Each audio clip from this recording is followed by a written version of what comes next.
दो संडे आपने लगातार क्या सीखा था? बीमारी के बारे में, कि बीमारी के द्वारा भी क्या होती है? परख होती है। उससे पहले आपने क्या सीखा था?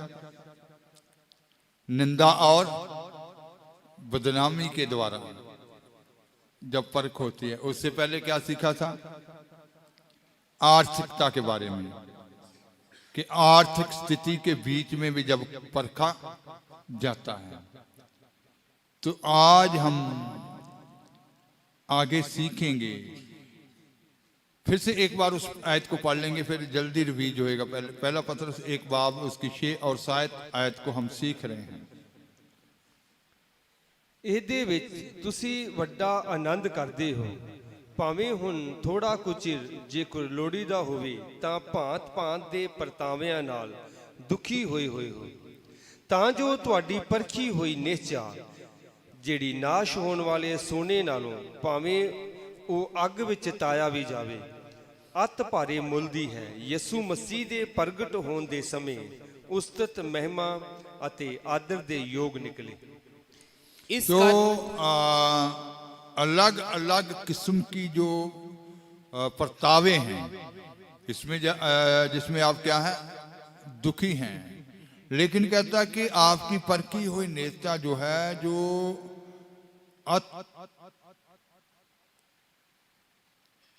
भारी मूल का जो बहुमूल्य सोने से भी क्या है? उत्तम है। हिंदी में इसको लिखा गया है। 7वें वचन को एक बार फिर पढ़ेंगे। और ये इसलिए है कि तुम्हारा परखा हुआ विश्वास, जो आग से ताए हुए नाशवंत सोने से भी कहीं अधिक बहुमूल्य है, यीशु मसीह के प्रकट होने पर आग से ताए हुए नाशवंत सोने से भी कहीं बहुमूल्य है। ये जो परखा हुआ ईमान है, हाँ जी, यीशु मसीह के प्रकट होने पर प्रशंसा और महिमा और आदर का कारण ठहरे। यीशु मसीह के प्रकट होने के समय प्रशंसा, महिमा, आदर का कारण ठहरे। तो इसका मतलब है कि ये परखी हुई नेता के बारे में हम सीख रहे हैं कि किन किन स्थितियों के बीच में इंसान को परखा जाता है। तो आज हम सीखेंगे यूहन्ना की इंजील 16 बाब उसकी 33 आयत।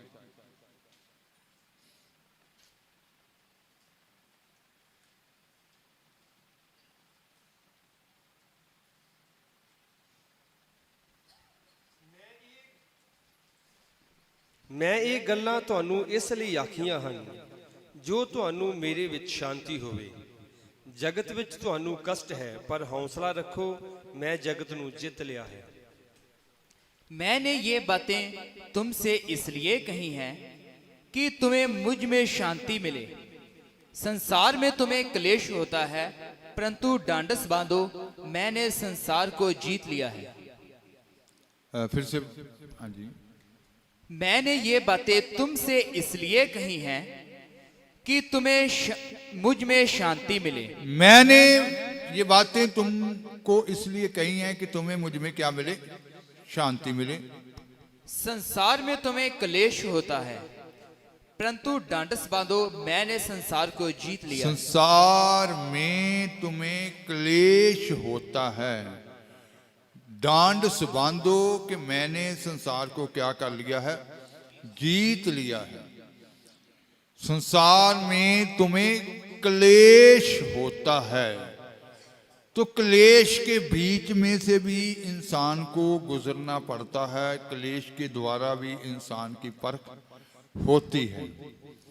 जब क्लेश के बीच में, कष्ट के बीच में इंसान को गुजरना पड़ता है, उस वक्त एक बात को याद रखना कि यीशु मसीह ने कहा था, जब हम मत्ती की इंजील 28 बाब उसकी 18 आयत से 20 आयत तक पढ़ते हैं, तो वहां कहा,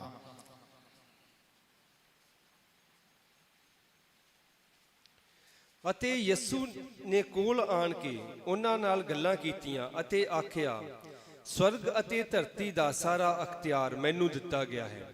ਇਸ ਲਈ ਤੁਸੀਂ ਜਾ ਕੇ ਸਾਰੀਆਂ ਕੌਮਾਂ ਨੂੰ ਚੇਲੇ ਬਣਾਓ ਅਤੇ ਉਹਨਾਂ ਨੂੰ ਪਿਤਾ ਅਤੇ ਪੁੱਤਰ ਅਤੇ ਪਵਿੱਤਰ ਆਤਮਾ ਦੇ ਨਾਮ ਵਿੱਚ ਬਪਤਿਸਮਾ ਦਿਓ ਔਰ ਉਹਨਾਂ ਨੂੰ ਸਿਖਾਓ ਭਾਈ ਉਹਨਾਂ ਸਾਰੀਆਂ ਗੱਲਾਂ ਦੀ ਪਾਲਣਾ ਕਰਨ ਜਿਨ੍ਹਾਂ ਦਾ ਮੈਂ ਤੁਹਾਨੂੰ ਹੁਕਮ ਦਿੱਤਾ ਹੈ, ਅਤੇ ਵੇਖੋ ਮੈਂ ਯੁੱਗ ਦੇ ਅੰਤ ਤੀਕਰ ਹਰ ਵੇਲੇ ਤੁਹਾਡੇ ਨਾਲ ਹਾਂ।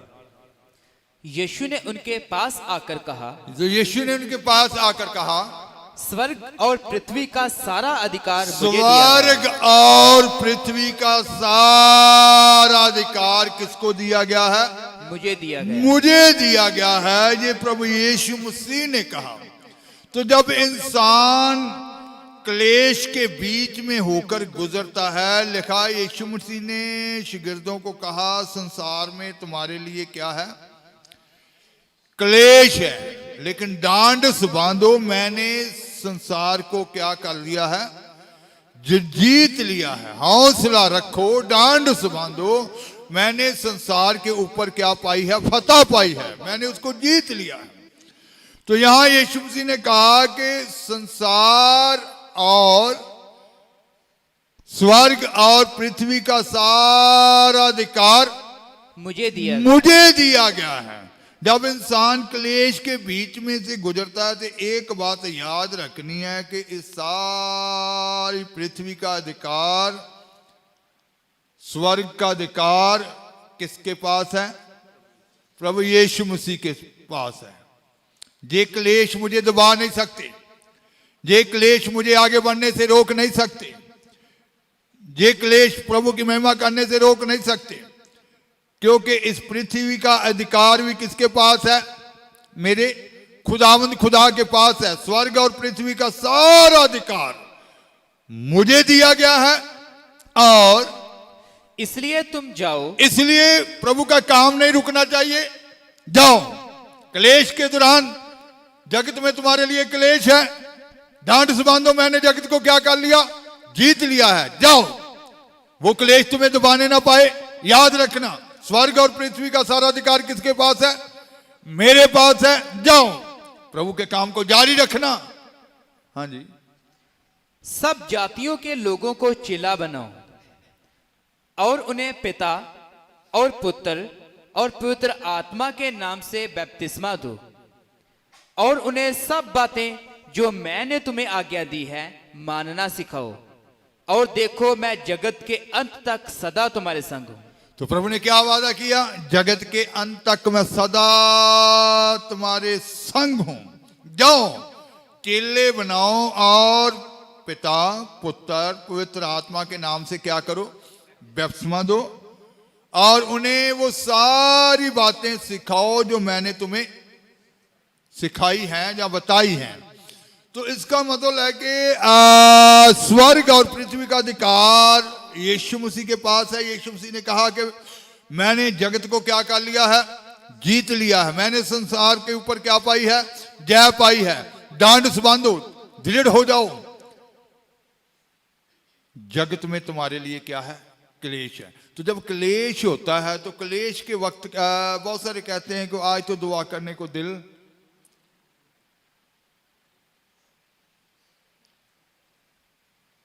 आज तो वचन पढ़ने को दिल ही नहीं किया। तो यहां तो वचन सुनाने के लिए कहा जा रहा है ना, जगत में तुम्हारे लिए क्लेश है, जाओ सुनाओ वो सारी बातें जो आपने मुझसे सीखी हैं। वहां यीशु मसीह ने एक बात और कही थी कि ये सारी बातें इसलिए मैंने तुम्हें कही है कि तुम्हें मुझसे क्या मिले। इसका मतलब इस क्लेश के वक्त में भी क्या होगी? इंसान के अंदर शांति होगी। तो इस वचन को हमने याद रखना है उस क्लेश के समय में कि पृथ्वी और स्वर्ग का सारा अधिकार किसके पास है? हमारे खुदावंद खुदा के पास है, प्रभु यीशु मसीह के पास है।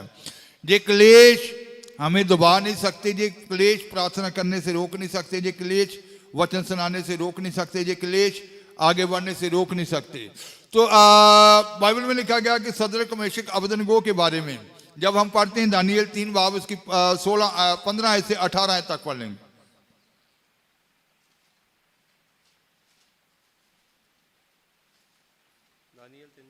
दानियल 3 बाब उसकी 15 से 18 तक।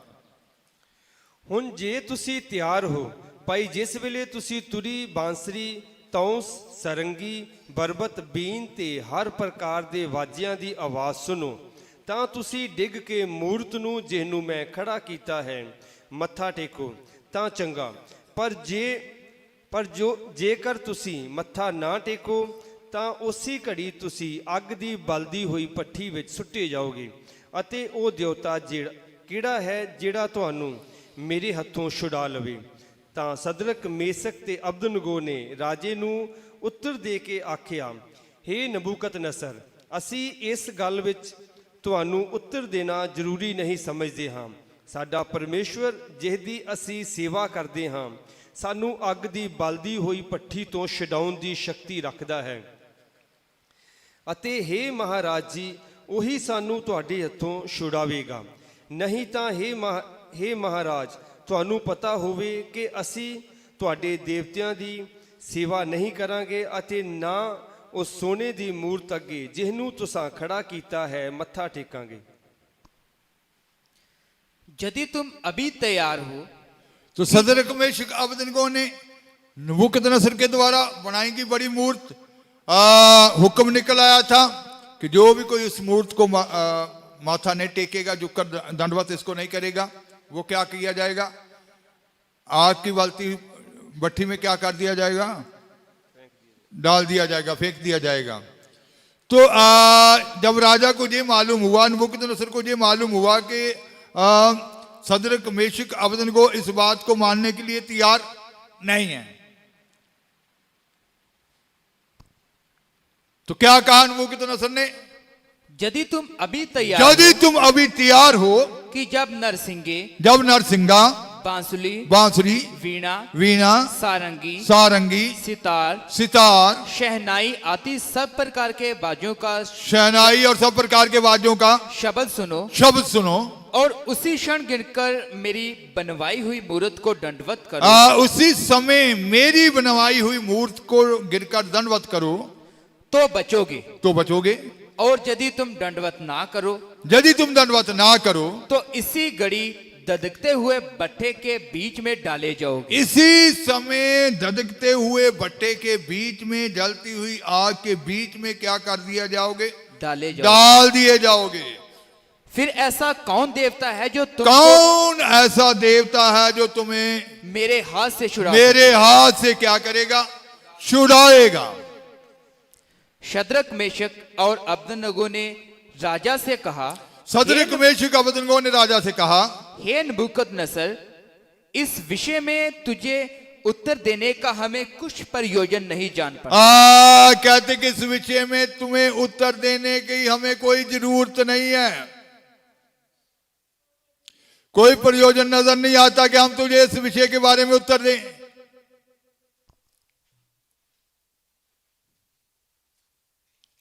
फिर हमारा परमेश्वर जिसकी हम उपासना करते हैं वह हमको उस ददकते हुए भट्टे की आग से बचाने की शक्ति रखता है। हमारा परमेश्वर, हालेलुया हालेलुया हालेलुया। हमारा परमेश्वर जिसकी हम उपासना करते हैं वो बलती हुई भट्टी से, ददकते हुए भट्टे से हमें बचाने की समर्थ रखता है। हालेलुया। उसका मतलब है कि सामने बड़ा कष्ट नजर आ रहा है, लेकिन उनके अंदर वो ईमान है कि हमारा परमेश्वर जिसकी हम उपासना करते हैं उस ददकते हुए भट्टे में हमें बचाने की क्या करता है? सामर्थ रखता है। इसकी जरूरत ही नहीं है कि हम तुम्हें इसके बारे में तफसील से बताएं, हम तुझे इस बात के लिए उत्तर दें।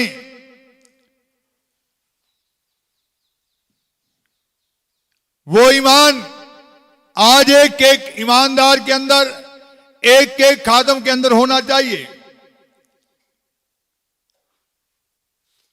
जब हम 26 आयत से पढ़ते हैं तो वहां लिखा गया, आप पढ़ेंगे।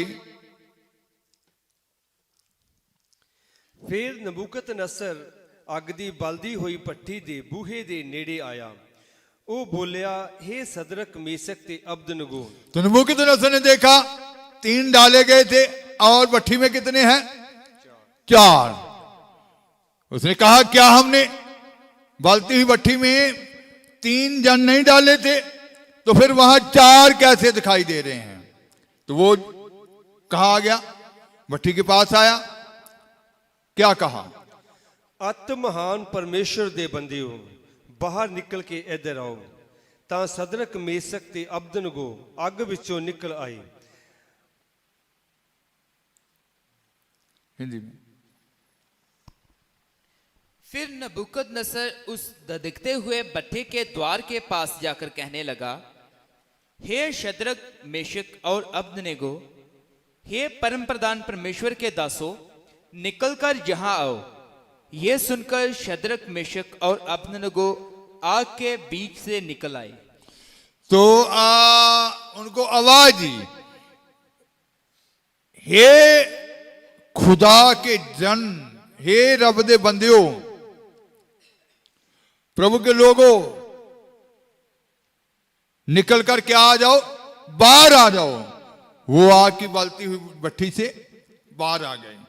जब उन्होंने कहा था कि हमारा परमेश्वर जिसकी हम उपासना करते हैं वो हमें बलती हुई भट्ठी से बचाने के क्या है, समर्थ है, तो लिखा गया कि नबूकदनेस्सर जो था वो क्या हो गया, क्रोध में आया। उसने हुक्म दिया कि भट्ठी जिसका सेक जितना पहले था उससे 7 गुना इसका तव और क्या कर दिया जाए, बढ़ा दिया जाए।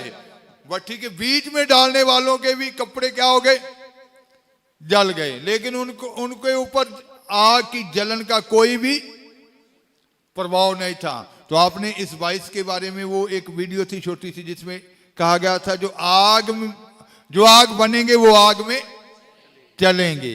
इसका मतलब जो आग होते हैं, आग उनका कोई भी नुकसान, आग का कोई भी नुकसान नहीं कर सकती। आग सुरक्षित रह सकती है तो फिर आग के बीच में सुरक्षित रह सकती है। आग का नुकसान नहीं कर सकती। तो इसीलिए प्रभु कह रहे हैं कि आप आग बन जाओ, उस बल को ले लो, उस मसा को ले लो, उस फतह को ले लो। तो लेकिन आपके गुनाह जो हैं वो बीच में रुकावट है, आपकी कमजोरियां जो हैं वो बीच में रुकावट हैं। तो जब ईमान की परख होती है तो शागिर्दों को कहा जगत के बीच में तुम्हारे लिए क्या है, क्लेश है, कष्ट है। इसका मतलब है कि कष्ट के बीच में से भी प्रभु के लोगों को क्या होना पड़ता है, गुजरना पड़ता है।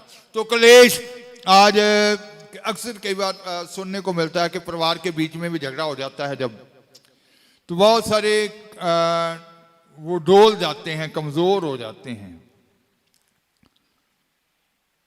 कि क्या फायदा दुआ करने का, क्या फायदा वचन पढ़ने का। लेकिन पौलुस कहता कौन कौन कौन कहता कि मुझे मसीह के प्रेम से अलग करेगा।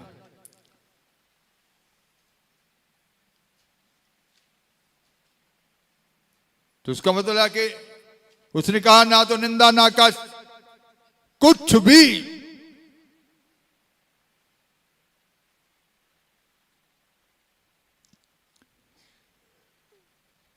तो जब हम इब्रानियां 11 बाब उसकी 36 आयत से 39 आयत तक पढ़ते हैं तो वहां लिखा गया, पढ़ेंगे,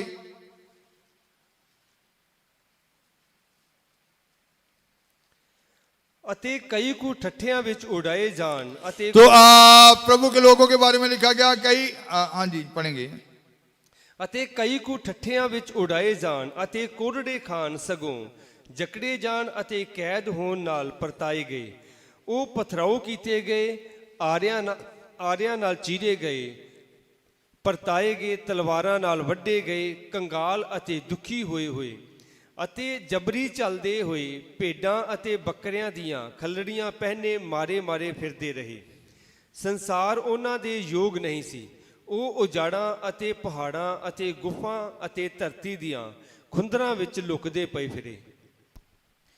कई एक ठट्ठों में उड़ाए जाने और कोड़े खाने 39 आयत तक कहा गया। ਅਤੇ ਇਹ ਸਭੇ ਭਾਵੇਂ ਉਹਨਾਂ ਲਈ ਉਹਨਾਂ ਦੀ ਨਿਸ਼ਚਾ ਦੇ ਕਾਰਨ ਸਾਖੀ ਦਿੱਤੀ ਗਈ ਤਾਂ ਵੀ ਵਾਅਦੇ ਨੂੰ ਪ੍ਰਾਪਤ ਨਾ ਹੋਏ। कई एक ठट्ठों में उड़ाए जाने और कोड़े खाने वरन बांधे जाने।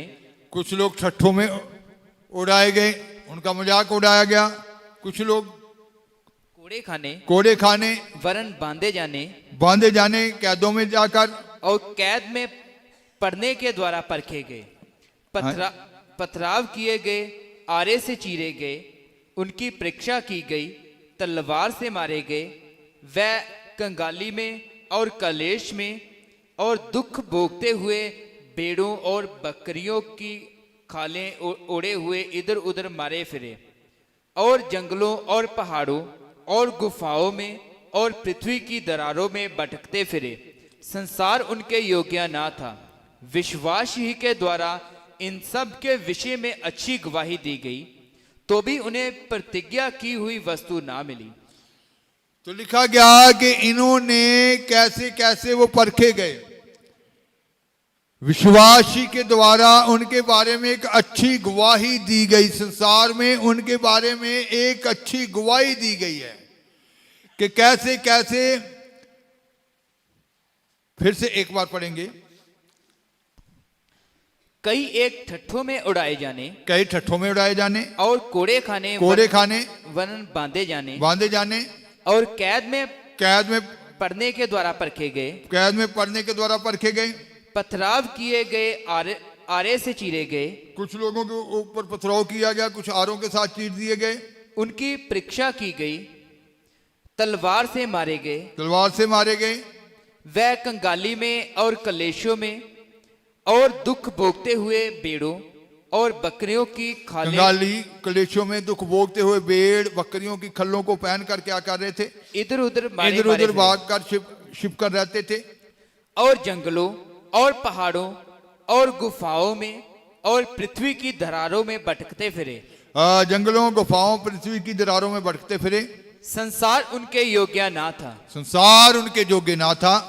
विश्वास ही के द्वारा इन सब के विषय में अच्छी गवाही दी, विश्वास ही के द्वारा इन सब के विषय में अच्छी गवाही दी गई, तो भी उन्हें प्रतिज्ञा की हुई वस्तु ना मिली, तो भी उन्हें प्रतिज्ञा की हुई वस्तु ना मिली।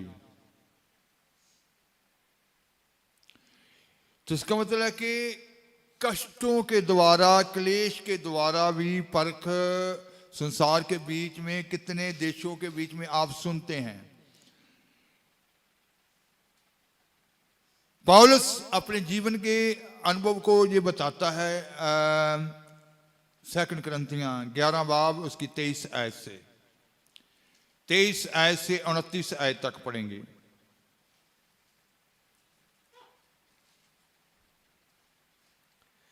कि ਉਹ ਮਸੀਹ ਦੇ ਸੇਵਕ ਹਨ। ਮੈਂ ਬੇਸ਼ੁੱਧ ਵਾਂਗੂ ਬੋਲਦਾ ਹਾਂ। ਮੈਂ ਵਧੀਕ ਹਾਂ, ਅਰਥਾਤ ਮਿਹਨਤਾਂ ਵਿੱਚ ਵਧੀਕ, ਕੈਦਾਂ ਵਿੱਚ ਵਧੀਕ, ਮਾਰ ਖਾਣ ਵਿੱਚ ਹੱਦੋਂ ਬਾਹਰ, ਮੌਤਾਂ ਵਿੱਚ ਬਹੁਤ ਵਾਰੀ।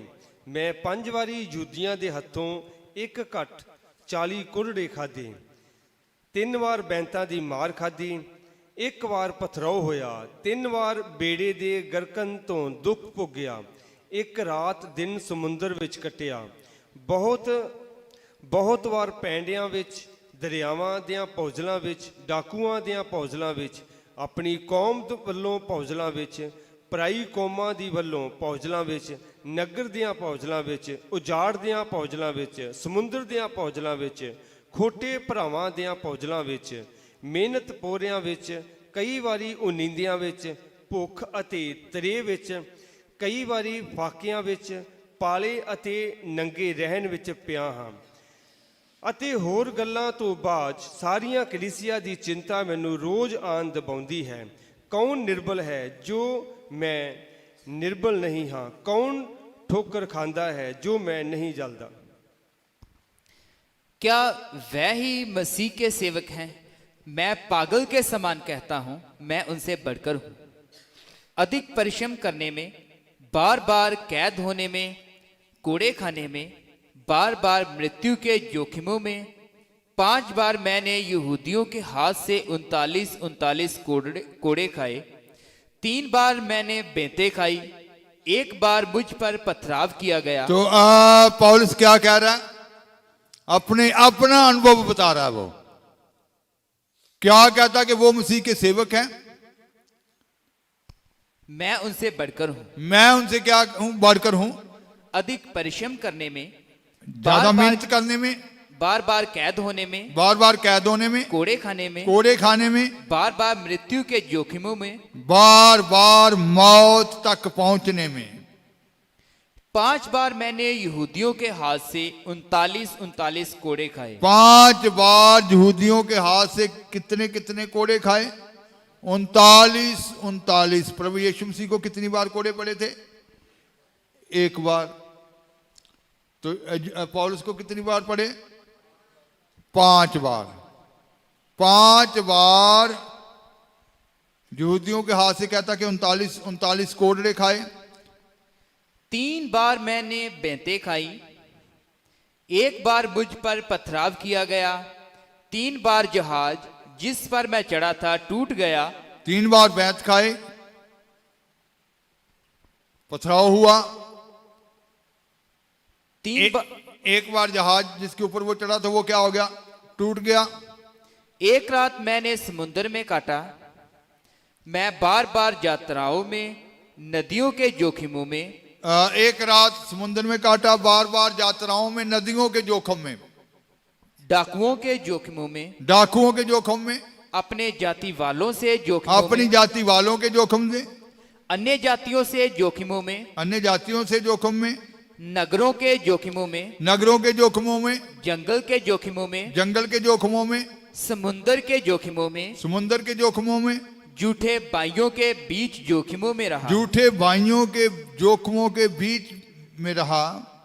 परिश्रम और कष्ट में, बार बार जागते रहने में, भूख प्यास में, परिश्रम और कष्ट में, बार बार जागते रहने में, भूख और प्यास में, प्यास में, बार बार उपवास करने में, बार बार उपवास करने में, जाड़े में, जाड़े में, उगाड़े रहने में, उगाड़े रहने में, और अन्य बातों को छोड़कर जिनका वर्णन मैं नहीं करता। इतने दुख जो है उसने अपने जीवन का अनुभव बताया।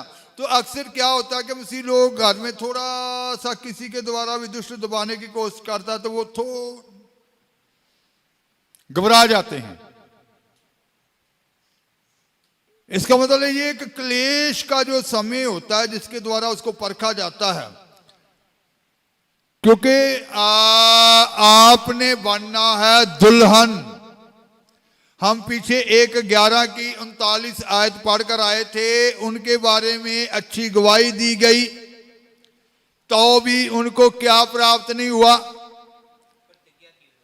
प्रतिज्ञा की हुई वस्तु प्राप्त नहीं हुई। इतने दुख उठाने के बाद भी कौन सी वस्तु उनको प्राप्त नहीं हुई?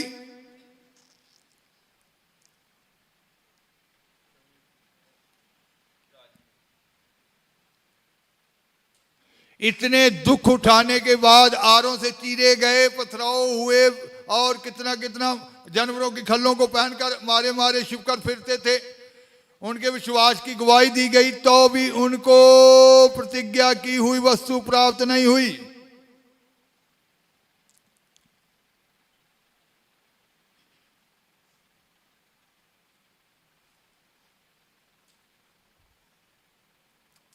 आप उस समय में हैं जो खुदा ने प्रतिज्ञा की थी।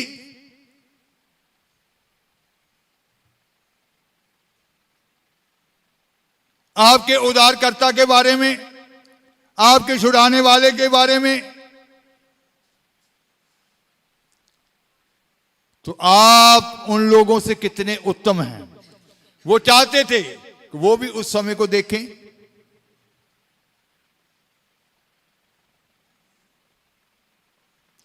तो आज क्लेश के समय से जब इंसान निकलता है, ईमान की परख होती है, तो वो हल्का सा क्लेश, पौलुस ने क्या कहा था? शनिवार का क्लेश, हल्का सा क्लेश जो आपके लिए किस महिमा को प्रकट कर रहा है? अतपारी, बहुत ही कीमती, वो आपके लिए महिमा तैयार कर रहा है। इसका मतलब कि जब भी इन स्थितियों से आप गुजरते हैं, घबराना नहीं चाहिए। आप उसके लिए बुड़बुड़ाहट करते हैं, बलवा करते हैं, क्या फायदा कहते कि दुआ करने का, क्या फायदा हमें वचन पढ़ने का।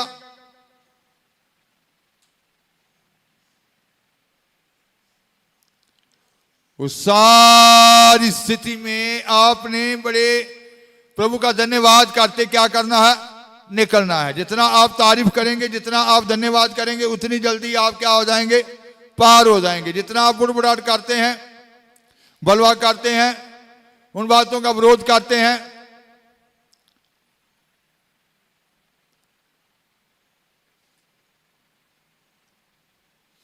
उतने ही आपको उन स्थितियों का ज्यादा सामना करना पड़ता है। जब आप चुप करके उसको सह लेते हैं तो पौलुस के अपने तजर्बे में वो कह रहा है कि समुद्रों में भी, जंगलों में भी उसके जीवन में क्या थी,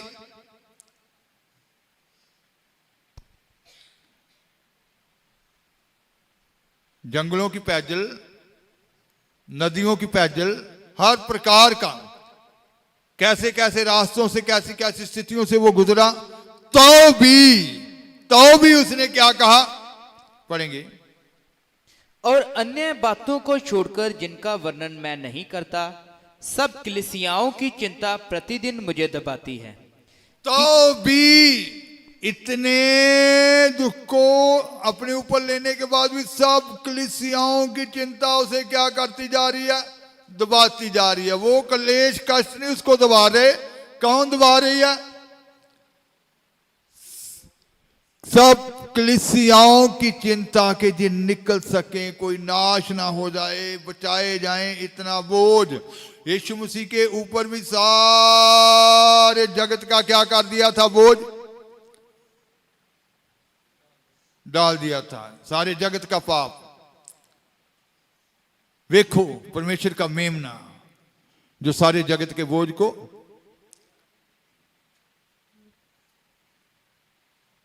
लिए जा रहा है।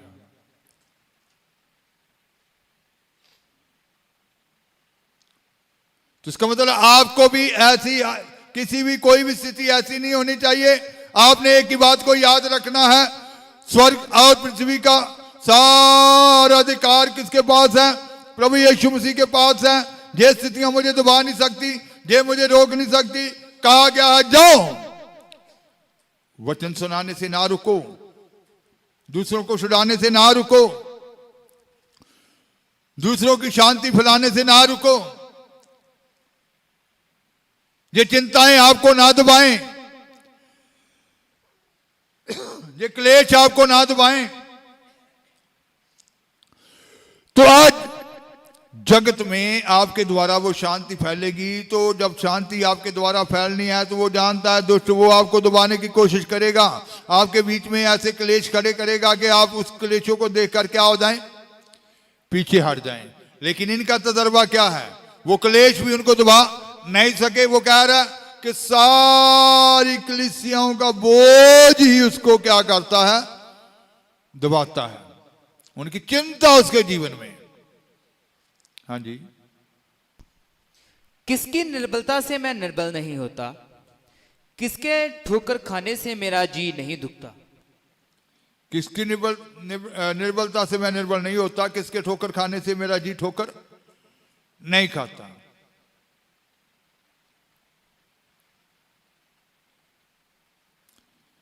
तो इसका मतलब है कि आपको भी अपने निशाने की ओर, जैसे वो भजन में लिखा है, क्रूस उठाकर खुद को मिटाकर, क्रूस उठाकर खुद को मिटाकर, यीशु के पीछे चलते रहो, गाते चलो, तारीफ करो, गाते चलो, तारीफ करो।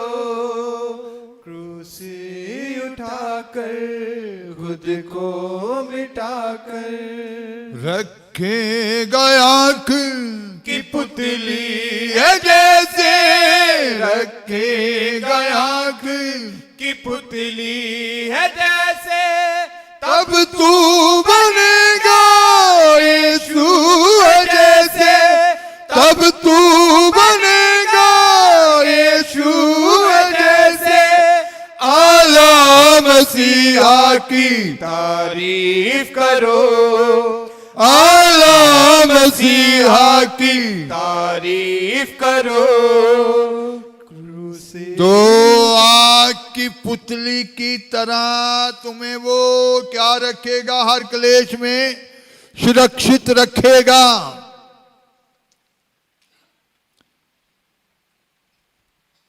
आग की पुतली की तरह, जिसका मतलब है कि ये जो कष्ट क्लेश हैं, जैसे आप लगातार सीखते आ रहे हैं ईमान की परख के बारे में, आर्थिक व्यवस्था आपको उसके प्रेम से जुदा नहीं कर सकती, निंदा बदनामी उसके प्रेम से जुदा नहीं कर सकते, बीमारी उसके प्रेम से जुदा नहीं कर सकती। क्लेश के वक्त भी आप दृढ़ता से आगे बढ़ते चले जाएंगे और खुदा का कार्य कभी भी रुकेगा नहीं। शांति, सच्चाई, उसका राज्य, पवित्रताई फैलती जाएगी, क्योंकि आपको चुना हुआ है उसका राज्य, वचन, सच्चाई, तलीम, शांति फैलाने के लिए। तो आपके द्वारा वो फैलती चली जाएगी, वो कार्य रुकेगा नहीं। तो आज ये जो कष्ट क्लेश है, यीशु मसीह ने क्या कहा था, जगत में तुम्हारे लिए क्या है, क्लेश है, लेकिन ढांढस बांधो, हौसला रखो, मैंने जगत को क्या कर लिया है, जीत लिया है। मैंने इस जगत के ऊपर क्या पाई है, फतह पाई है। पृथ्वी और स्वर्ग का अधिकार किसके पास है, मेरे पास है। तो इसका मतलब ये पृथ्वी का अधिकार, स्वर्ग का अधिकार आपके खुदावंद खुदा के पास है।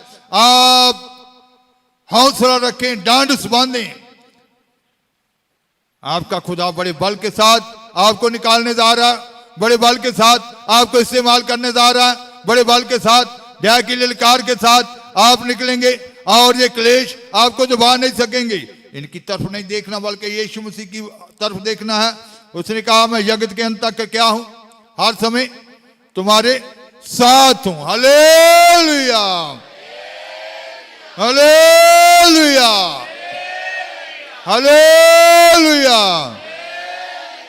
तो पौलुस आगे क्या कहता है, दूसरा तिमोथी 4 बाब उसकी 6 से 8 तक,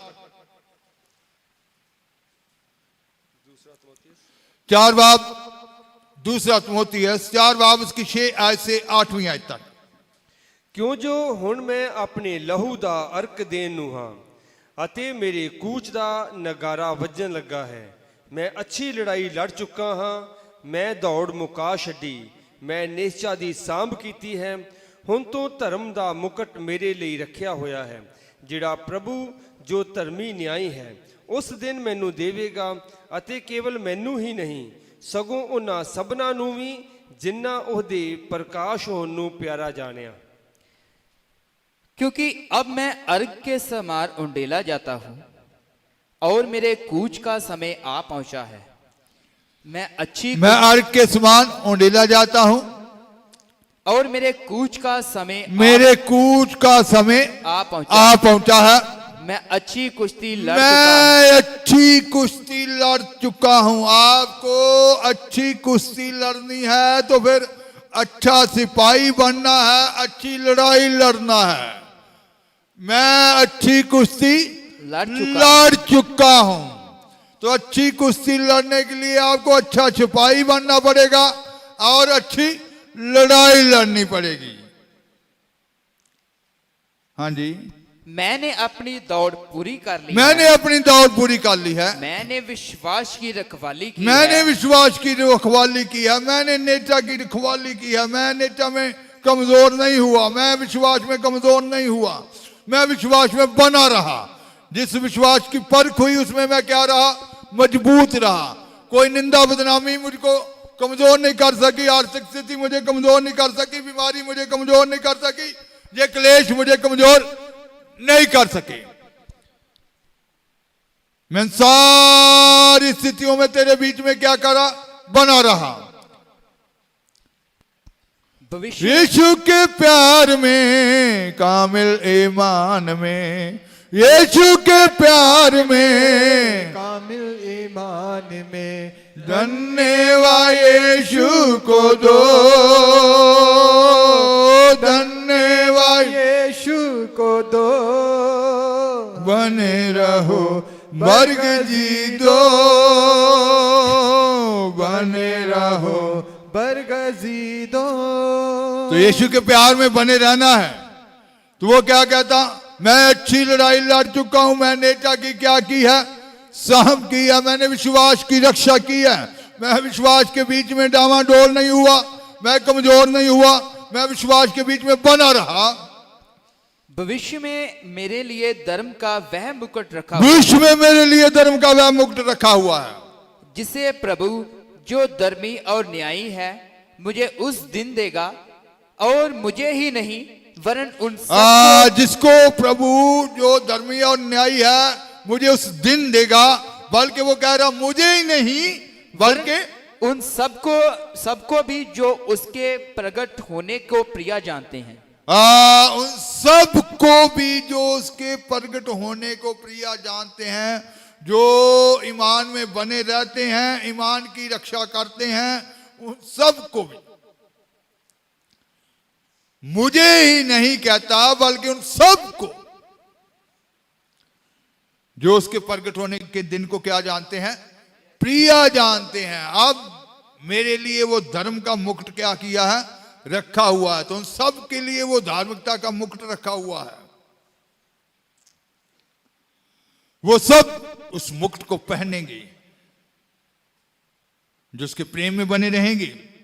और इसका मतलब है कि ये जो निंदा, बदनामी, क्लेश, कष्ट का रास्ता, ये जो आर्थिक व्यवस्था से गुजरते हुए, बीमारी के बीच में से गुजरते हुए, सभी बातों में उसके बीच में बने रहने के लिए प्रभु ने जो प्रभु का अनुग्रह आपके ऊपर था, और आप उसके अनुग्रह के द्वारा उसके प्रेम में बने रहे, उसके वचन पे खड़े रहे, और आपने डटकर उसका क्या किया, सामना किया। कमजोर करने वाला विरोधी आपके पास आया, लेकिन आप दृढ़ता से खड़े रहे और उसका क्या किया, सामना किया। तो इसका मतलब है कि आज जगत में कहता कि तुम्हारे लिए क्लेश हैं, लेकिन डांडूस बांधो, मैंने जगत को क्या कर लिया, जीत लिया है।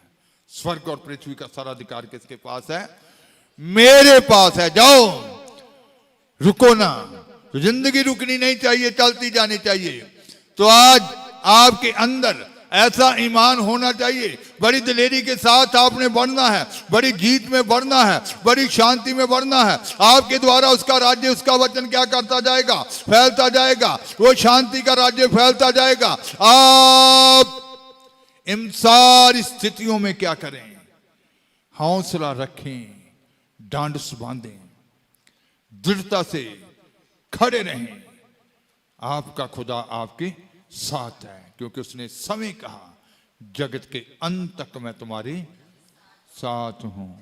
तो आज उस ईमान को लेकर बने रहना है, उस ईमान में बने रहना है, और अपनी जीत को, जय के साथ बड़ी जीत को अपने जीवन में देखना है। वक्त आ गया उस बड़ी जीत का, बड़ी ललकार का। तो इन सारी स्थितियों के बीच में आप पीछे मुड़कर न देखें, दाहिने बाएं ना देखें, बल्कि ईमान के बाने यीशु मसीह की और क्या करते जाएं, देखते जाएं। इन सारी परखों के बीच में जब आप गुजर गए, तो आपका परखा हुआ ईमान नाशवान सोने से, जो आग से ताया जाता है, आग से परखा जाता है, बहुत ही बहुमूल्य है। ये आपका ईमान, ये आपके लिए महिमा प्रशंसा को क्या करेगा, प्रकट करेगा। तो आज ही हर स्थिति के सामना करने के लिए उस दिलेरी को लें, उस बल को अपने जीवन में लें, उस जीत को अपने जीवन में लें। आंखें बंद करेंगे और दुआ की